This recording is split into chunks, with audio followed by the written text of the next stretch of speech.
మరి కవిత గారు మరో ఆరోపణలు కూడా చేస్తున్నారు. మరి ఇది కూడా చాలా కన్ఫ్యూజన్ అయితుంది ప్రజలకి. ఏమనంటే ఆహ్, రామన్న నాన్న ఆరోగ్యం జాగ్రత్త పార్టీ జాగ్రత్త. అసలు ఈ కామెంట్ ఎలా చూడొచ్చంటారు? ఒకటండి మహేష్ గారు, ఇది కరెక్ట్ క్వశ్చన్. వాస్తవానికి మీరు చూడండి, దాదాపు 100 రోజులైతుంది కవిత ప్రభుత్వంపై, అంటే ఆ బీఆర్ఎస్ పార్టీకి సంబంధించినటువంటి అంశాలని బహిరంగంగా లేవనెత్తుతున్నది. 100 రోజులైన తర్వాత కూడా కేసీఆర్ ఆ పార్టీ అధ్యక్షుడు, జాతీయ అధ్యక్షుడు ఇంత మటుకు ఎక్కడ ఏమీ మాట్లాడలేదు. అంటే ఇక్కడ ప్రధానంగా ఇంటర్నల్గా ఏదో జరగకూడదు కాబట్టికే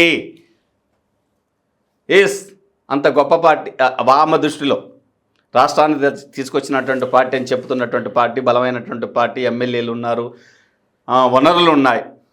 ఆ పార్టీ సొంత పార్టీలో తమ ఆమె చెప్పినట్టు 20 ఏళ్ళ కష్టార్జితం కూడా ఉంది. కష్టార్జితం ఉన్నటువంటి పార్టీ నుంచి గెంటి వేతకి బయటికి వచ్చిందంటే అక్కడ ఏదో జరగాలని జరుగుతుంది. ఎందుకు జరుగుతుంది? కేసీఆర్ ఇంత మటుకు నోరు మెదపలేదు. వాంటళ్ళని మెదపట్లేదా? ఇంటర్నల్ ఎజెండా ఉందా? మెదపలేని స్థితిలో మౌనంగా ఉండ. వాస్తవానికి కేసీఆర్ అనే వ్యక్తి బయటకు వస్తే ఇవన్నీ టీ కప్పుల తుఫాన్ లాంటి సమస్యపోతాయి. ఎందుకు రావట్లేదు? ఆయన ఆరోగ్యం బాగలేదా? పార్టీ పైన గ్రిప్పు పోయిందా?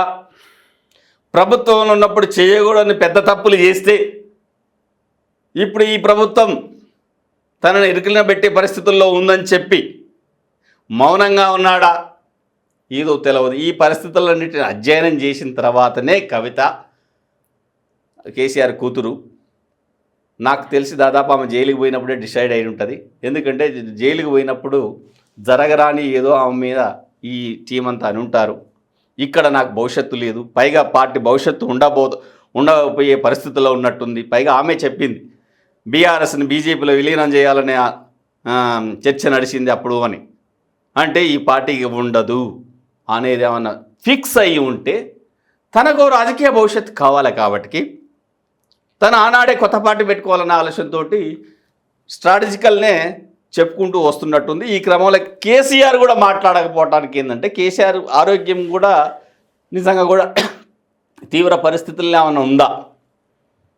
ఎందుకంటే పార్టీ తాను ఏది పునాది వేసి పెంచి పోషించినటువంటి పార్టీలు ఇంత గొడవ నడుస్తున్నప్పుడు తనను ఆపకోకుంటున్నాడంటే ఈమె చెప్పినట్టు, లేకపోతే అన్న నువ్వు జాగ్రత్త, నిన్నటిదాకా అన్నని కూడా అటాక్ చేసినటువంటి కవిత ఈరోజు రామన్న నువ్వు జాగ్రత్త, నువ్వు కాపాడుకో, నాన్న అన్నని కాపాడుకో అని చెప్పిందంటే ఏమైనా కుట్ర నడుస్తుందా?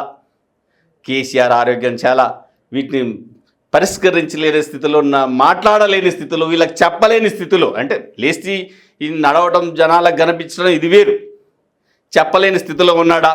ఇంకేం జరుగుతుంది అన్నది కూడా ఏదో ఇంటర్నల్ అయితే తీవ్రంగా ఉన్నది. కాబట్టి ఈ సీ హ్యాస్ బీన్ డిసైడెడ్.